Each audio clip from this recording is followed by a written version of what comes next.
जब जब चुनाव आते हैं तब तब सियासी पारा चढ़ने लगता है। अब हिमाचल प्रदेश और गुजरात में भी जल्द ही चुनाव होने वाला है। इसे लेकर राजनीति तेज हो गई है, साथ ही तबादलों का दौर भी तेज होने लगा है। लेकिन गुजरात में निर्देश के बावजूद अफसरों के ट्रांसफर पोस्टिंग की रिपोर्ट दाखिल नहीं की गई, जिसे लेकर अब चुनाव आयोग ने मुख्य सचिव और डीजीपी को नोटिस जारी किया है।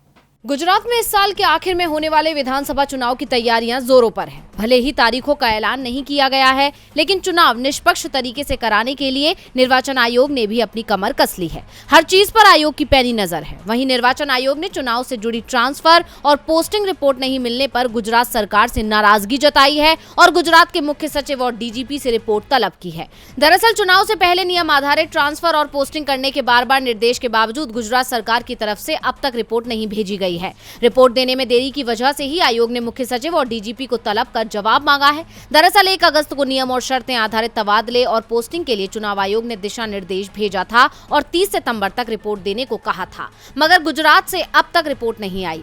गौर करने वाली बात है कि 19 अक्टूबर को चुनाव आयोग की तरफ से दोनों अधिकारियों को रिपोर्ट देने के लिए पत्र भी लिखा गया, लेकिन रिपोर्ट नहीं भेजी गई। इसे लेकर अब आयोग ने सरकार को फटकार लगाई है। ईसी ने गुजरात के मुख्य सचिव और डीजीपी से पूछा है कि आखिर इस मामले में इतना समय बीत जाने के बाद भी रिपोर्ट तैयार करके भेजी क्यों नहीं जा सकी। आयोग ने कहा कि इस रिपोर्ट को लेकर जिम्मेदार अफसरों को रिमाइंडर भी भेजा गया था। अब ईसी ने सरकार से देरी को लेकर जवाब मांगा है।